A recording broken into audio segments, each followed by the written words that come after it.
Yeah. So, basically, 90% of debates look something along the following pattern. Government says, here are benefits to this proposal. Opposition says, here are harms to this proposal, or reasons not to accept the proposal. Government says, no, you're wrong, there aren't any harms to the proposal. And opposition says, no, you're wrong, there aren't any advantages to the proposal. And that will mostly be it. This includes, this template that's just presented, includes sometimes very good debates with really sophisticated analysis, really sophisticated rebuttal, lots of clever stuff being said, but it mostly leaves the judge in a problem, right? Because at the end of the day, some things do stand from both sides. We tend to not give motions that have literally nothing to be said for one side and just for the other. Sometimes it happens, but the majority of debates aren't like that. And so most debates are, in a way, decided on points. Like someone had slightly better analysis here, someone had slightly stronger rebuttal there, but a lot of it is left uncertain, even if we do a very, very good job. So what this workshop is about is basically that adding that third dimension to debating, which isn't just the analysis and rebuttal, but also the explanation of why our argumentation is more important than argumentation from the other side. And I think that, just a second, lost my train of thought. I am also tired from this day, it's not just you guys. Basically, if you think about it in terms of actual policy being discussed, let's say we're actually discussing policy proposals, it makes a lot of sense that there are trade-offs. Like debate deals with trade-offs. Just like you were complaining that debating makes your life harder because you can see the pros and cons of everything. So the wisdom, I think, in debating is this idea of understanding that yes, there are goods and there are bads. There are good and bad elements in basically every decision we make. And what we have to do is just show that we have more good stuff, that the good stuff outweighs the bad stuff, or vice versa, depending on our side of the motion. So what does that mean in practice? I'll start with a bit on the conceptualization behind it and the right approach to enter a debate in order to be comparative, and then I'll talk about some different ways in which we weigh and prioritize arguments. So I think the first thing, and I think I've already said this maybe even to you today, is this idea that we often will, it's very natural to come and say, there's this really possibly strong thing the other side might say, so I'll just not talk about that and hope it doesn't come up.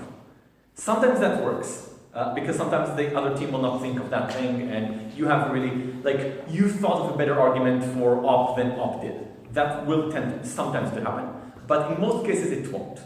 And if this is the case, then you could find yourselves, if you haven't been discussing and haven't been already in prep, discussing the more strong stuff existing on the other side, your arguments themselves might end up being quite irrelevant in the debate. Let's take an example. Let's say we have a motion on this house would compel priests to perform LGBT marriage, gay marriage. So, and let's say I'm Gov, and I go and I put the following argument. I say it's really, really important for LGBT individuals to get acceptance from the community. Many of them are religious themselves, and to them especially it's important to get that social recognition. There's a lot of things tied to the notion of specifically getting married in a church, just like everyone else does. And when the church and when priests accept these people, their situation becomes much better, and they get a lot of psychological benefits from it, societal benefits. There's a big good message happening from this, and so on. What is the problem with this argument? What will op say? You are opposition now. What is the first thing that comes to mind when I make this argument? Can you repeat maybe the motion? Yeah, the motion is this house would compel priests to perform gay marriages. would force priests to do this.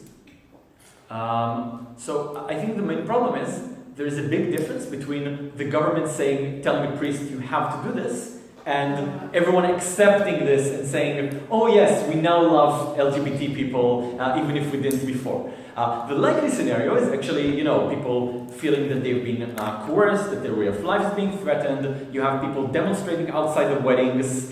You have the person, the priest is doing the ceremony because he has to, but then just being like stone-faced and looking down and maybe like muttering something under his breath while committing the ceremony. Very much the opposite of all this wonderful message and so on. So while this sounds like a great impact from God, at the end of the day it won't work for the simple reason that we're just pretending the other side that it exists. And I think a much smarter way of going about this would be, for example, saying, look, we acknowledge that this is going to create backlash. We acknowledge that probably a lot of people are not going to like this. However, we think that, for example, this is still a choice people can make, right? We're not forcing LGBT people to get married in a church, but we think that people for whom it's really important, like they themselves are from a religious community, it matters a lot to them, that their wedding day will look like this and so on, they will have the ability to choose to do this. And yes, they might suffer, people might not like it, and that's their choice to make, but we believe that we should ensure this right that they have.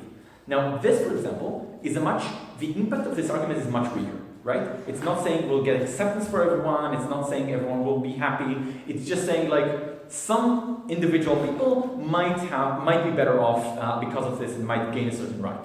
But this is a much stronger argument because it's more realistic, because it deals already with the problems brought up by the other side. So when opposition stands up and says, oh, but there'll be backlash, it's sort of irrelevant at this point, right? Because we've already dealt with this, we've already explained it, that's less important than what we're showing.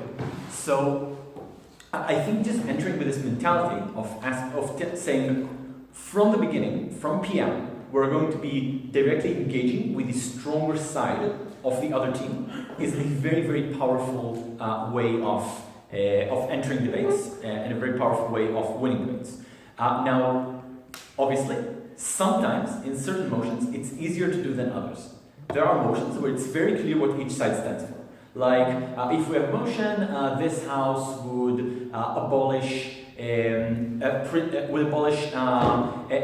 torture in interrogations, in terrorist interrogations. It's very clear that one side wants people to not be tortured and like human rights and stuff like that. The other side wants to get the information, get the security information, intelligence, and so on. So in that sense, it's very clear to me from the beginning that if I am against using torture, I am speaking for rights against a case of security.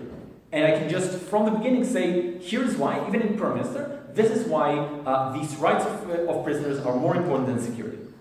However, if the motion is, let's say, the motion we had yesterday on this house prefers a world without the notion of an afterlife, I have no idea in advance what each side is going to say.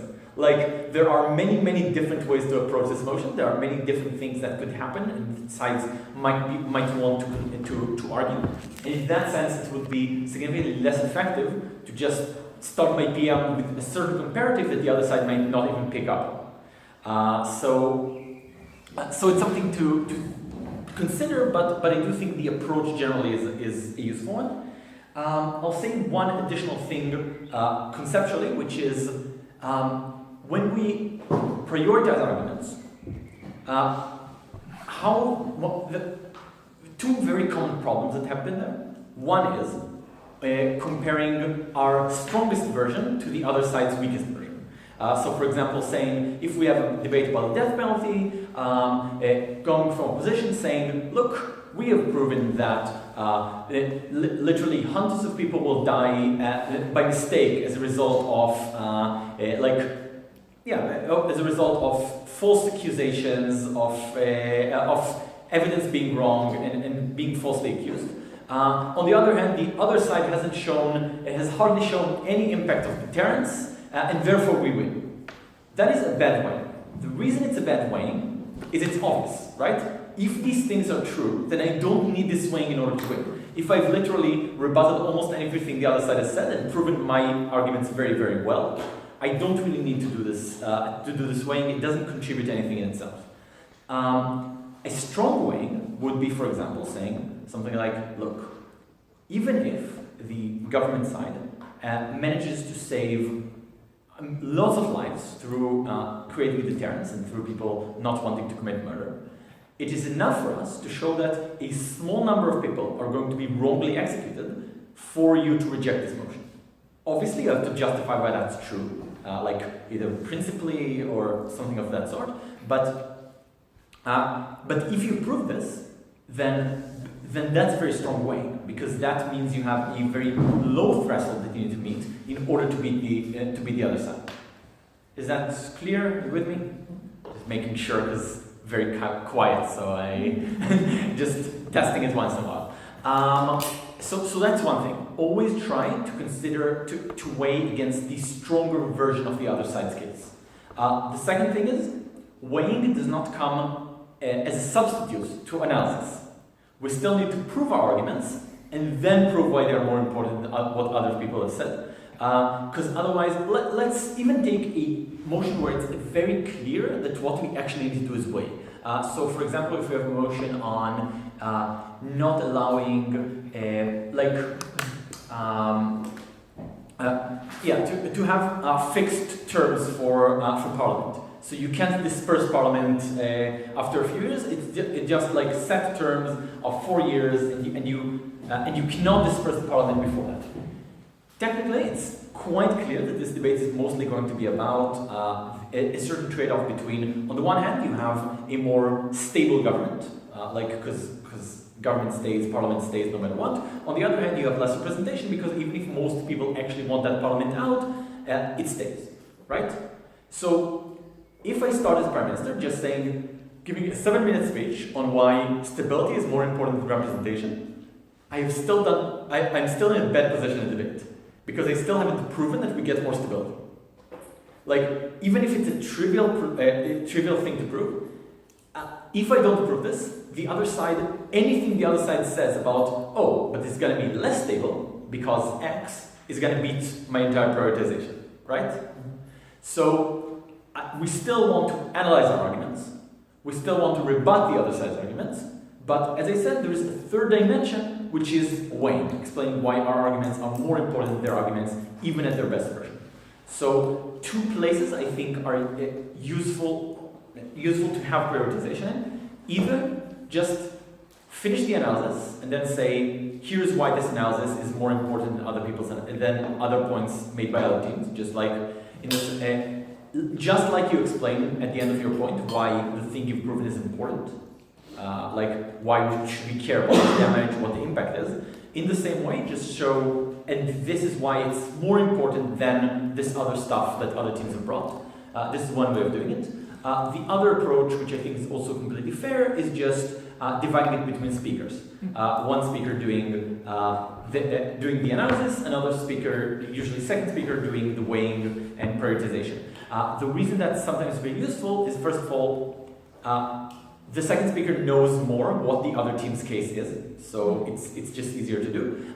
Second, weighing is something whip speeches are allowed to do. That is not considered new materials, so that can be a very, very useful use of your time as a whip to prioritize arguments and to weigh arguments and explain why your stuff matters. So everything I talk about now is relevant for all speeches, like the things we're going to go over in terms of how to prioritize. It's relevant for all speeches, but I would say it is especially important for people who are doing whip because this is something that a lot of the job is basically this, like explaining why your extension is the most important stuff. So, how do we actually prioritize? What does it mean to prioritize arguments over others? Do you have any suggestions, any ways in which you think prioritizing arguments can be done? Just to get the basic one out of the way. Oh, we have less people harmed, but we have just quantity. Yeah, definitely, quantitative, completely true.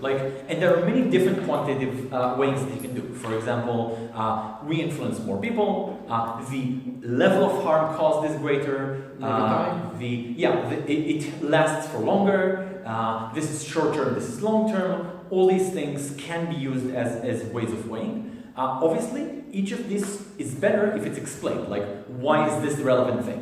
Why does it matter that our thing is long term and their thing is short term? Why does it matter that, more people, I think some of this is more intuitive, like why should we care about this happening to more people is quite intuitive. I don't think you need to do much to prove there. But yeah, and I think, I would say over 50% of all weighing and prioritization you'll do in debating is this sort. Like, this is why our stuff is just happens more and so on. Sometimes this can be quite sophisticated. Like, for example, one of my favorites is, my favorite examples in this is if we have a motion about or allowing the selling of organs. So it's very clear that there are people who benefit a lot from this. People who buy the organs really need them, and this will help their health, help their life, and so on. On opposition, you obviously have people who are going to give away those organs, and for them it's probably worse. Because they might be in health risk and so on. So a lot of this debate is basically weighing those two groups, like saying why, like we have an advantage to people who need organ donations, we have a harm possibly to people who are donating their organs or selling them. So one way, if we want to do just a quantitative weighing here, one way of doing it from government would be saying, look, it is true that some people who are now selling their organs are going to be harmed later on. And we accept that. However, every person who is going to get an organ through this is definitely someone who needs it, right? So at the end of the day, just numerically, obviously we are, like a finite number of organs, we are obviously helping more people. Does that make sense? Is that a question? Yeah, sure. Maybe to that, I mean, personally, I would say that why should you take the freedom of a choice from someone if they will regret something in the future? I would maybe go with this great. answer. This is already brings us to a different kind of prioritization, which I think is also very, very useful, which is the second one, which is principles. Now, principles have a bad name in debating currently. If you see things in debate shit posting and so on, like principled extensions don't win debates and so on, that is because people don't understand what principled arguments are. Principled arguments are not usually, or good principled arguments are not ones that are completely detached from practicalities, but basically, if we look at what morality is and what principles are, it's a question of when we have complex trade-offs, how do we do them? For example, I have $100. Those $100 are mine because I worked for them. However, maybe someone else needs those $100 more than I do. He could gain more value from those $100. A third person might be a really good and nice person, and that could be a reason why he deserves those $100 as well. I don't know. And we have, and one of the ways in which we prioritize who should have this money is the question of what principles generally should apply. Like, for example, we have a principle of ownership, which we say is the basis here. Like, I have worked for something, or something is an extension of me, and therefore we don't want to just take it. However, there is also an element of need or of obligation that we have to society at large, which is why maybe they will take $20 out of those 100 as taxation. And give it to people who need it more. So basically, even things that seem like really trivial decisions to us are based on lots and lots of principled decisions or principled weighings that we constantly make.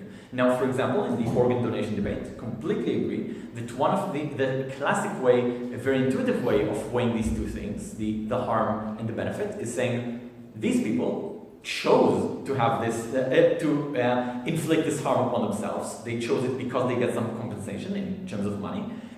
People who just have cancer and their liver is failing, or no, liver is not relevant to this debate because you don't sell a liver. Like, you would not be able probably to sell a liver, but like their kidney isn't working, they did not choose to have their kidney not working. Obviously, this is damage that's strong. So that's a way of prioritizing through principles.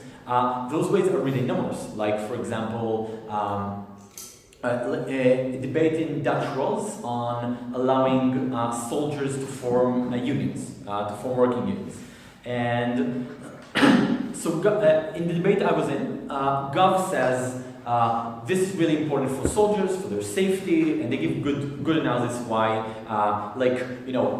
there isn't enough consideration given to soldiers often, and they're used as cannon fodder sometimes, and they suffer PTSD, all these different things. And a union could be very, very useful in helping them, protecting them, and so on. We, as closing opposition, our main case was saying, look, it is also likely that one of the things these unions will push for quite strongly is defending soldiers at the expense of enemy population, doing things like artillery strikes instead of getting boots on the ground to a specific place, thus increasing casualties, things of that sort. And then, so we have these two harms. Both are quite significant. Like on the one hand, you have the soldiers. On the other hand, you have civilians and like enemy civilians. And then what we do is say, look, in war, we acknowledge that the death of soldiers is bad, but something that's acceptable. Like it is a natural part of war that soldiers will die. However, doing things like harming civilians indiscriminately is something that is not allowed in war because of certain principles that we obviously explain as well. Therefore, the harm that we're describing is much worse than the harm being described by government. So again, using principles in order to weigh those two harms one against the other. Now, this is not a workshop about principled arguments in and of themselves. I think, I would love to give one of those as well, but our time is quite limited. But I think this is a very good way to conceptualize what principled arguments are and how they can be used effectively in weighing different harms and different benefits that seems bring. Any questions until this point? Okay, great. So, third type of weighing is using the metrics of the other side. And what that means is, as we said in the beginning, sometimes it is quite clear what each side wants to achieve in the debate. Again, example from Worlds, in Mexico, there was a motion on protection for workers against, I'm losing words. Protection for workers against being fired, I'm not sure what it's called, employment protection. Anyway, you have to get compensation, significant compensation if you're fired from a job. You have to get a notice a few months in advance. You get sometimes tenure where you cannot be fired at all. All these different things. This house supports those protections for workers. Now, obviously, a very classic way of having this debate is just Gov going, here's why this is very good for workers, Op going, this is why it's very bad for businesses, and then, again, you're left to weigh and decide which of those is more important. What we did, again, CO, is coming up and saying, look, there's been an assumption in this debate that you can either prioritize workers or you can prioritize businesses. However, in a labor market, it's actually in a well-functioning economy, unemployment is actually hardly a problem. It's very, very low. It's very easy to get a job. So for work, the best way to make sure workers are protected against unemployment, which is definitely a bad thing, is to make sure the economy runs as smoothly and as well as possible. And therefore, if we show that on our side we get a much better functioning economy, then we get the best conditions for workers as well, which is what the government wants to achieve.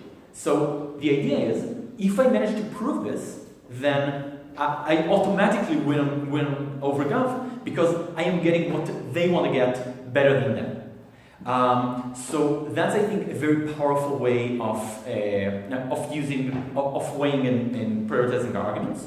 And this can happen a lot. Again, in the torture debate example, if you're able to show, we might try to show, for example, that we get we get less security when we're torturing people because the war on terror is a war for minds of people, and we lose our moral high ground if we lose support when we're engaging in torture, for example. Or from the other side, we might say, if we don't engage in torture, we'll have to do things like that are much more indiscriminate. We're going to have to violate the rights of people who are not even terrorists, and that's even worse in terms of the metric of the other team. Yeah. One thing on that specific motion about torture, I think that there is that employs this kind of ways. Can you say that the Rock case that's against torture is like, oh, but torture is actually not an effective interrogation method. We have more effective methods. We don't use them now, and we get more information. Theoretically, that case could work. I think it's problematic on other senses. Like, I think it's quite easy to defend against from the other side by just saying, look, obviously, we're not saying we will only use this or always use this, but like the weighing logic, that's what. I think that's completely fair.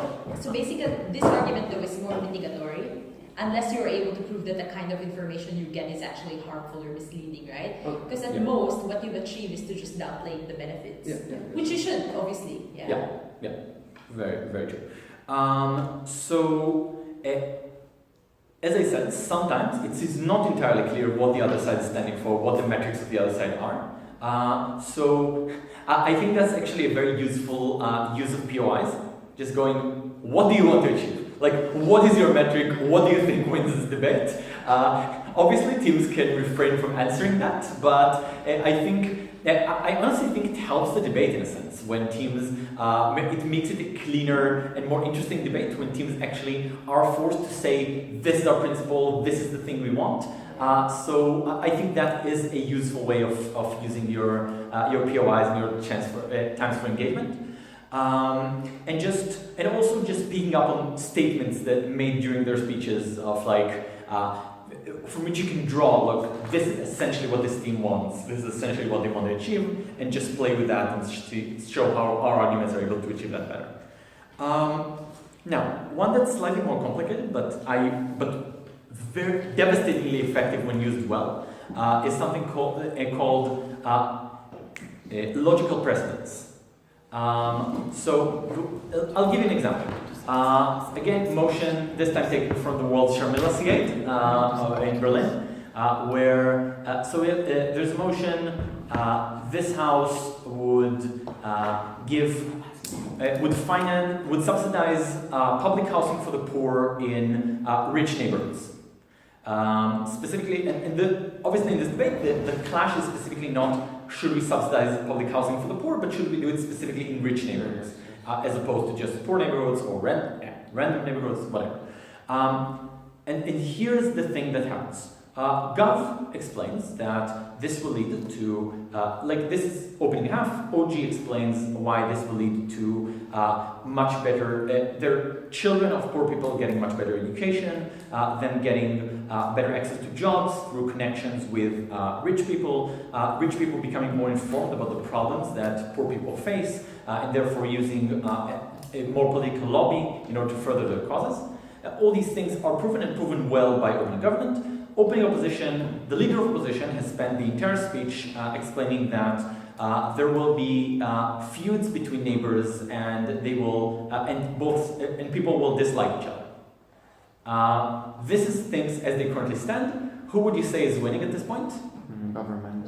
Obviously, government, right? They have clear, much more important impacts, much more important harms. I don't know why I care about like feuding neighbors as an impact in this debate. DLO stands up and goes, look, everything the government has told us relies on one thing, and that is the assumption that poor people and rich people get along when this happens. Why? Because if they don't, then they don't get connections, then you don't get the political lobby, then you don't get then children don't mix in school, then they literally even use the political lobby to try and drive them out of those neighborhoods as opposed to using it for them. And therefore, what my partner has shown is that they are not going to get along, that they're going to hate each other. This is going to actually increase antagonism rather than create integration. Therefore, given that this argument stands, none of the Gov case actually stands in this debate. This is, when you're able to do it, as I said, a devastatingly effective way of weighing and prioritizing arguments. Because, if my argument is true, then it undercuts a basic assumption of the other side's case, and therefore that case can't stand. Another example of this is a motion on this house believes that schools should not teach patriotism. And a really good debate in top half where Gov goes, here are reasons why patriotism generally is a bad thing that we want to avoid. OO goes, here are really good things that can happen to patriotism. You get civic pride, you get actually more of willingness to change society and to change society for the better, to act for others and so on. Very high quality argumentation on both sides. CG stands up and says, look, the entire, obviously, it can be a good thing, it can be a bad thing, this patriotism. The actual question we need to ask ourselves is, what is actually being taught? Like, how do schools actually teach this? We are going to only analyze how classroom dynamics looks. But if we show you that teachers are likely to teach this badly, then this undercuts everything that's happened in top half, right? Because that's the basis for everything they are trying to claim. That's the basis for that argumentation. Now, this isn't always useful because not in every debate you can do this. But I think when you are, it's a very, very effective way of weighing and prioritizing. Also, it's a way of prioritizing even against your top half if your bottom half, even if this hasn't been said by the other side. Like, for example, saying, look, it's still, even though it wasn't attacked, the entire argument relies on this one premise. We're going to prove this one premise, and therefore we're more important than our opening half. This can be taken too far. Actual example, top room in Worlds in Mexico, where the motion was something about Iran not funding, this house as Iran would not fund Shiite militias in the Arab world, in the Middle East. And we are OG, we make quite a few arguments on why this is bad for the security of the Iranian people. When they fund these militias, it's bad for Iran's international relations and so on. And we make the way saying, look, we think that generally speaking, Iran has an obligation to its own citizens first. We think that that's more important for them than, for example, taking care of Shiites in Lebanon or in Yemen or in other places. And we give some justifications for that's true, and promoting the security and the welfare of these people is the most important. Comes CG and says, opening government assumes that people care about security. And then they give 4 minutes of analysis on why people do not want to die. That team ended up fourth in the debate, justifiably. Excellent team, by the way, just strange strategic decision. Because not every premise has to be proven, not every premise can be reasonably challenged.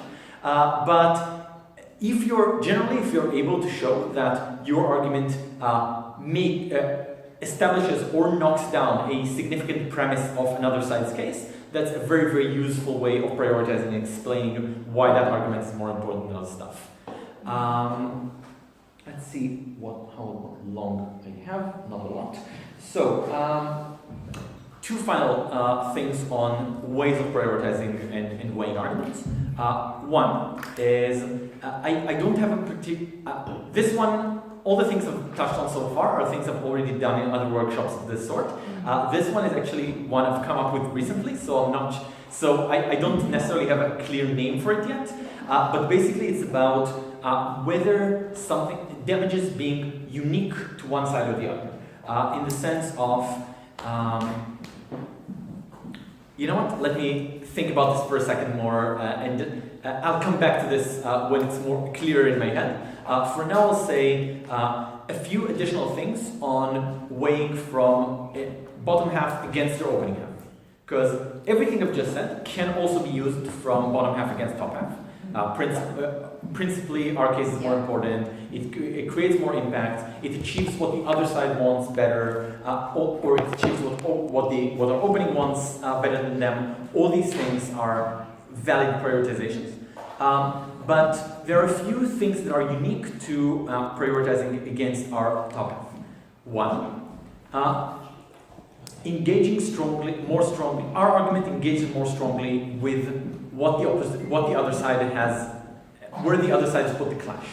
So, for example, let's say our opening has done a great job of proving this motion is effective, but the main challenge they actually got from opposition is on whether this is principally justified. And therefore, what we're saying is, look, oppositions have actually accepted or generally not argued on this being useful. Therefore, this is obviously a contribution from opening, but it's significantly less important because the reason we were given from the other side to reject the motion is that it's unjustified, and that is what we cover, and therefore this is more important. So this is one way of prioritizing it. Just we are more on clash, or we're engaging more strongly with the other side in our argumentation. Another way, and this is a tricky one, is specificity to the motion. Now, this isn't always useful. It is completely fine sometimes to take a higher burden and prove that higher burden, and that doesn't mean that a team that proves a smaller burden is actually more important than this. For example, we had a motion, it's a very Israeli context motion, but I guess you'll understand the basics, which is, so Israel is conscription, and some combat roles are open both to men and women, others are only to men currently, because brothers. Understand the motion.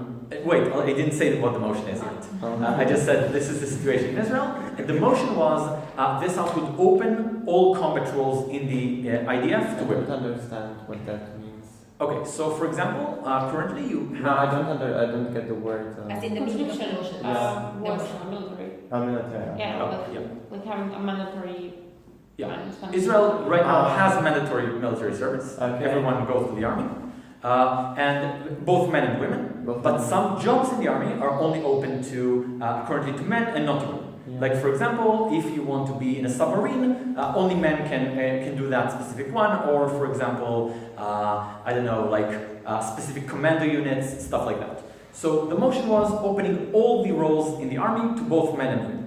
And opening opposition says, we believe women should not serve in any combat roles in the army. And they give a case on why that's true. And closing opposition says, here's why they specifically should not be in these jobs, like the ones originally mentioned in the motion, like being in a submarine and so on. That in itself does not mean you're more important in your opening, right? Because yes, you proved something different, but the fact that you were more nuanced doesn't actually give you any further weight in the debate. However, let's say we have a debate about having paid internships for specific minorities within high-tech companies. So, an opening government gives a really good case about why affirmative action is a great thing. It's justified, it works, and so on. Oppositions do nothing. This is an actual example. This is not, most of these things are based on bitter experience. And then CG explains why specifically paid internships are the best way to do this. On why specifically in high-tech companies this will work particularly well. GovWeb stands up and says, look, opening government has done a great job of explaining to us that affirmative action is a good thing to do.